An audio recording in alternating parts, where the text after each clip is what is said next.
નમસ્તે વિદ્યાર્થીઓ, જય શ્રી સ્વામિનારાયણ। પ્રથમ સત્રની પરીક્ષા હવે આવી રહી છે, તો આપણે આજે હિન્દીમાં થોડુંક વ્યાકરણ વિભાગ શીખવાના છીએ, જે વ્યાકરણના આધારે પરીક્ષામાં એક વાક્યના પ્રશ્નો પૂછી શકાય છે।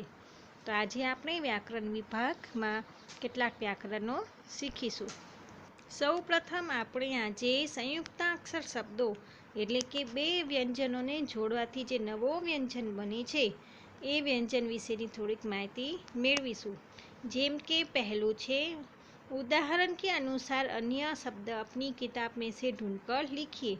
એમાં સંયુક્ત શબ્દમાં પહેલું છે ક પ્લસ સ એટલે કે થાય સ, એટલે કે ક સાથે ક વ્યંજન સાથે સ ષટકોણનો સ વ્યંજન જોડવાથી ક્ષ ક્ષત્રિયનો ક્ષ બને છે, જેનાથી કક્ષા અને સમા જેવા શબ્દો બનાવી શકીએ છીએ।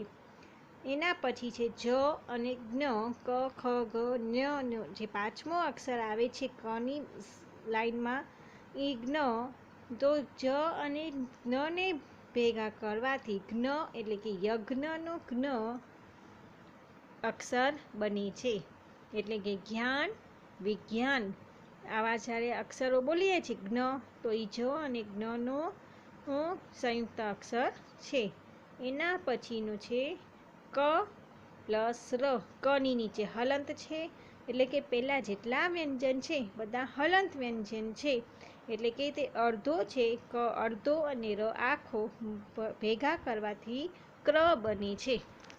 જેમ કે ક્રમ ક્રિયા, ક્ર બોલીએ છીએ ત્યારે ક ઝડપથી બોલાય છે ને ર બરાબર સંભળાય છે, એટલે ક અડધો ને ર આખો, તો એ બેને જોડવાથી ક્ર શબ્દ બને છે।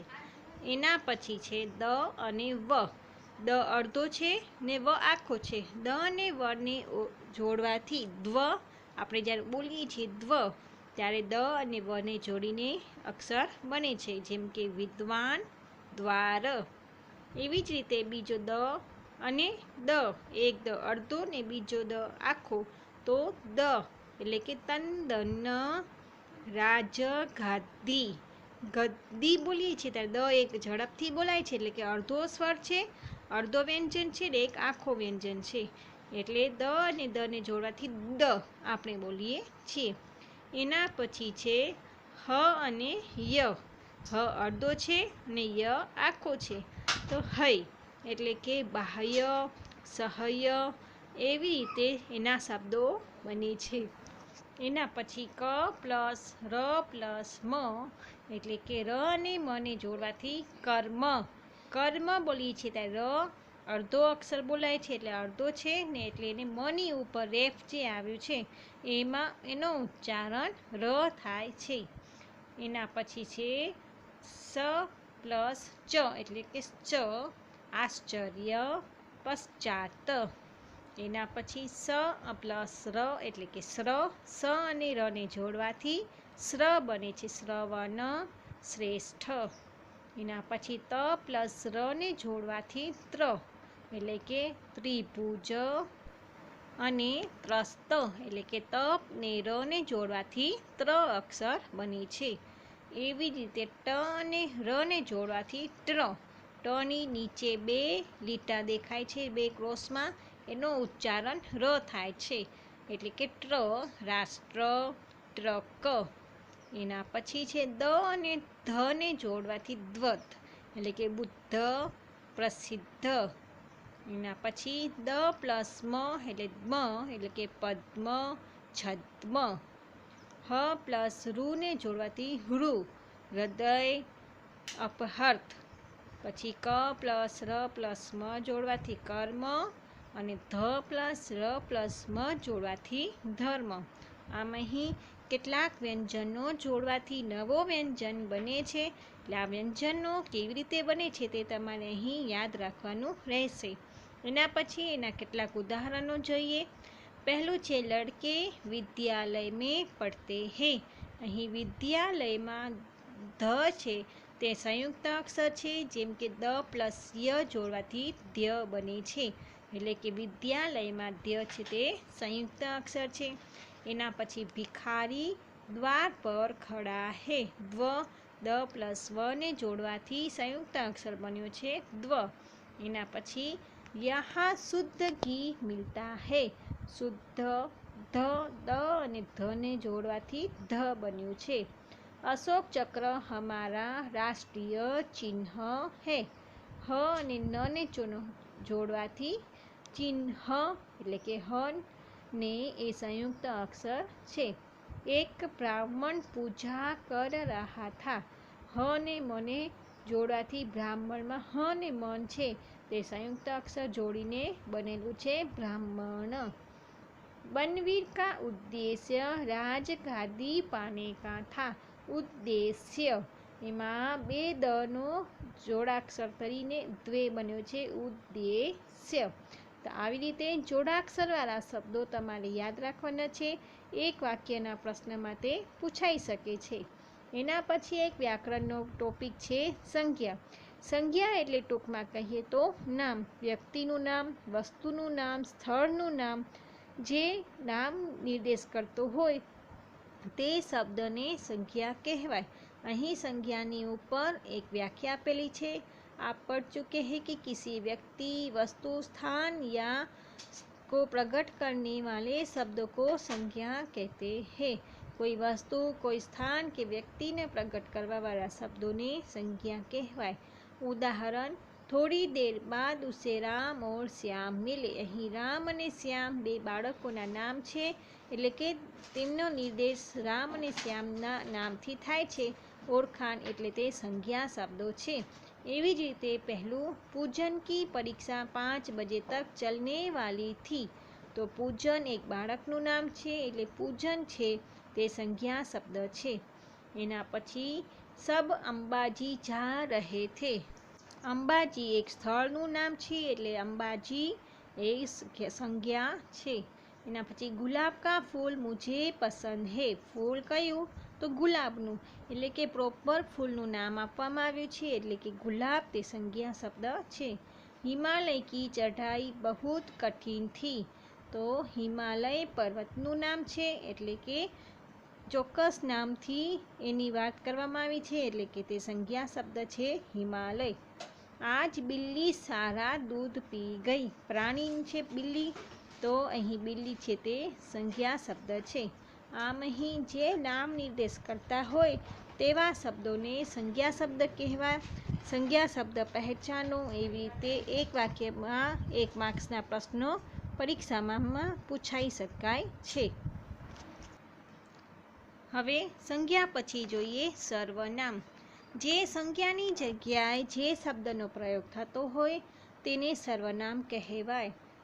વાર્તાલાપ મેં ઉપર એક વાર્તાલાપ આપણે પાઠ્યપુસ્તિકામાં છે તેના આધારે મેં, તું, મેને આવા બધા જ્યારે શબ્દનો પ્રયોગ થતો હોય તો તેવા શબ્દને સર્વનામ કહેવાય. જેમ કે અહીં ઉદાહરણમાં છે આપ કહા જા રહે હો. આપ છે એ સર્વનામ છે. દાલ મેં કુછ પડા હુઆ હૈ. કુછ એટલે કે કંઈક વસ્તુનું નામ છે, પ્રોપર નામ આપવામાં આવ્યું નથી. ચલો હમ સ્કૂલ ચલે. मैं तो बहुत प्रतिभाशाली हूँ.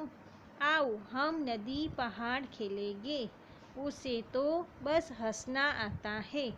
तुम्हें मेरी कविताएं अच्छी लगी. वह अपने आप खड़ा होने लगा है. અહીં જેટલા રેખાંકિત શબ્દો છે, ઘાટા કરેલા ને નીચે લાઈન કરેલી, અંડરલાઈન કરેલી, આ બધા જ શબ્દોને સર્વનામ શબ્દો કહેવાય કારણ કે તે નામની જગ્યાએ તેનો પ્રયોગ થયો છે.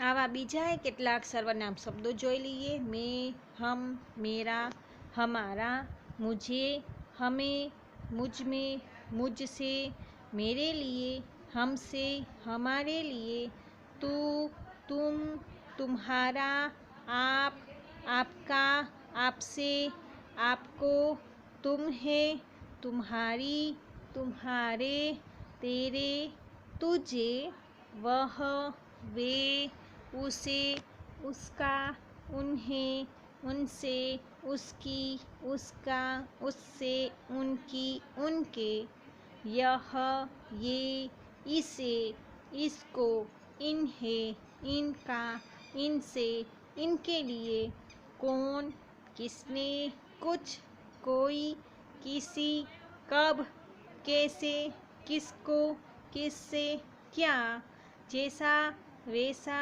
स्वयं, आप, खुद, स्वतः। આ બધા જ શબ્દો સર્વનામનો શબ્દ છે, એટલે કે વાક્યમાં જે સ્થાન પર આવા શબ્દનો પ્રયોગ થાય તો તે શબ્દો સર્વનામવાચક શબ્દ તરીકે ઓળખાય છે. એટલે કે પરીક્ષામાં વાક્ય આપેલું હોય અને એમાંથી સર્વનામવાળા શબ્દો શોધવાના હોય તો આમાંથી જે શબ્દો આવેલા હોય તે શબ્દો જાણીને સર્વનામ શબ્દોને અલગ કરવાનું રહેશે. ચાલો સર્વનામવાળા કેટલી ખાલી જગ્યાઓ જોઈ લઈએ. રમેશ, વહ, ગીતા, હમ, ઉસે, મેં, હમ, કોણ. આ બધા શબ્દોનો પ્રયોગ કરીને ખાલી જગ્યા ભરવાની છે. પહેલી ખાલી જગ્યા 30 વર્ષ કા હે, તો રમેશ 30 વર્ષ કા હે.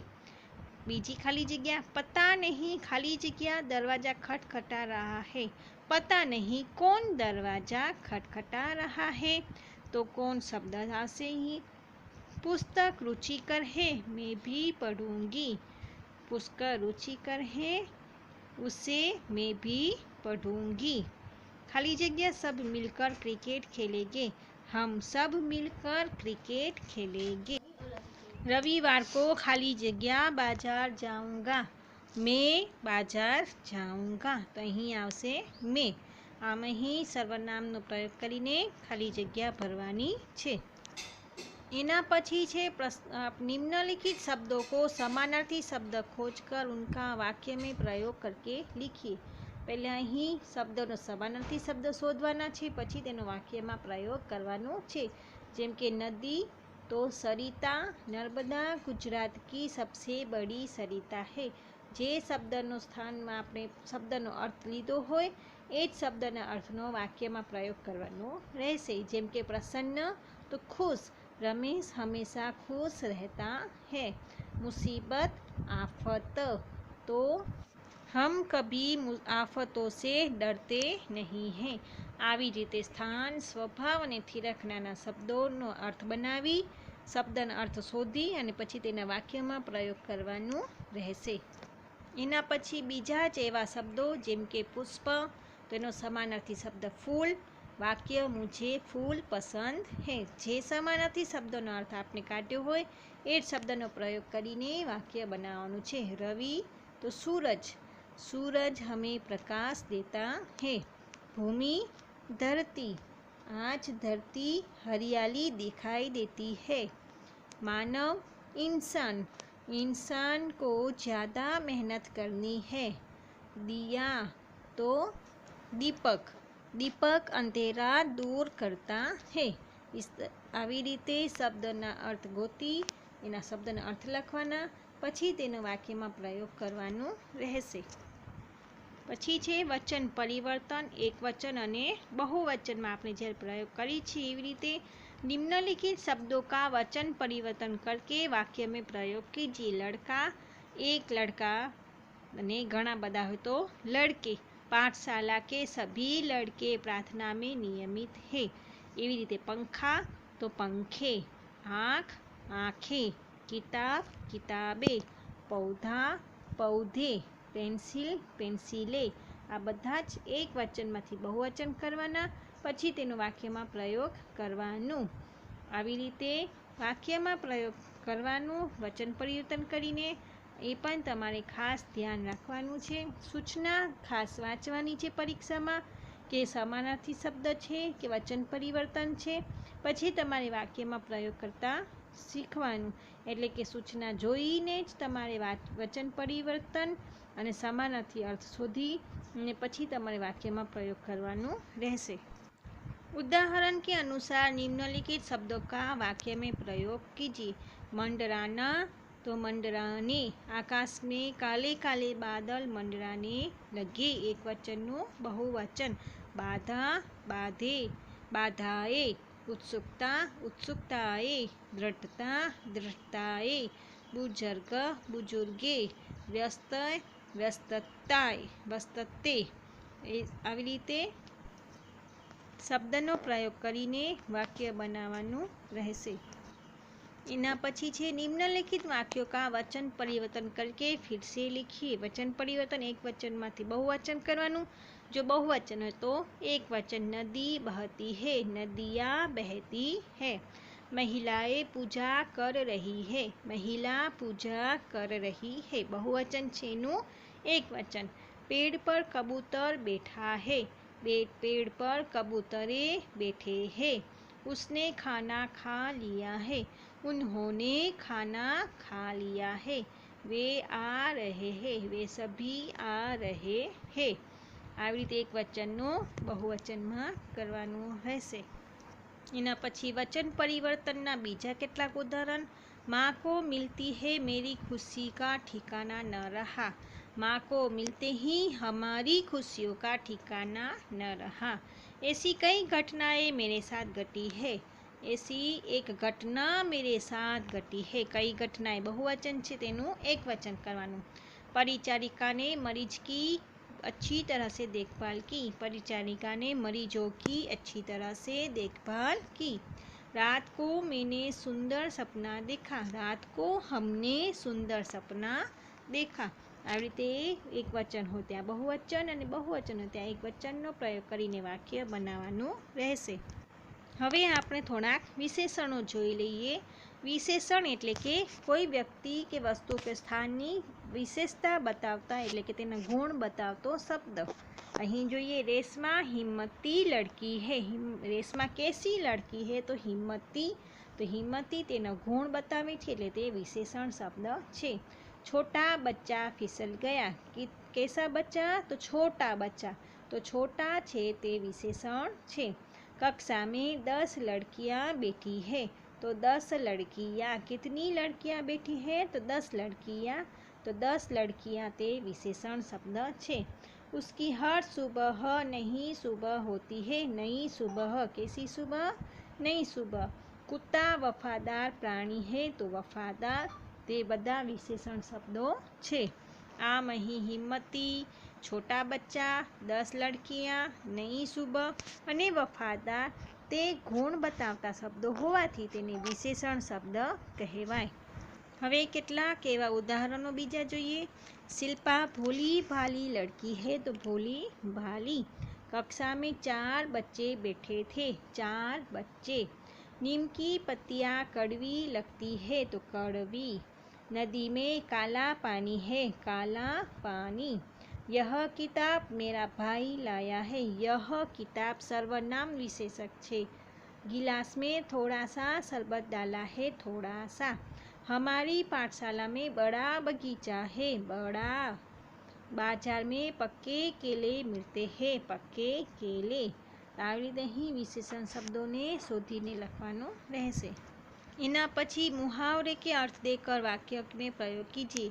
आँखों का तारा होना, खूब ही प्यारा होना, माथा थनकना, गुस्सा होना, अनसुनी करना, मन डोलना, खुशी से नाच उठना। तो आ बधा मुहावरानो अर्थ आपीने तेनो वाक्यमां प्रयोग करवाना छे। ज्यारे वाक्यमां प्रयोग करीए छीए त्यारे जे मुहावरो आपेलो छे तेनो प्रयोग करवानो। जेम के आँखों का तारा होना, बहुत ही प्यारा होना, खुशी उसके माता पिता की आँखों का तारा है। तो આવી રીતે જે મુહાવરો આપેલો હોય તેનો જ વાક્યમાં પ્રયોગ કરવાનો રહેશે। આમ આજે આપણે કેટલાક સર્વનામ, વિશેષણ, સંજ્ઞા, સંયુક્ત શબ્દ અને વાક્ય એટલે કે વચન પરિવર્તનના કેટલાક મુદ્દાઓ શીખ્યા અને કેટલાક ઉદાહરણો પણ સમજ્યા। આશા છે કે તમને આ વ્યાકરણ વિભાગમાં બધા જ મુદ્દાઓ બરાબર સમજ્યા હશો અને સારી રીતે તેના પ્રશ્નોના ઉત્તર પણ તમે નોટમાં લખી શકશો। પરીક્ષાની તૈયારી માટે તમને બધાને બેસ્ટ ઓફ લક। જય શ્રી સ્વામિનારાયણ।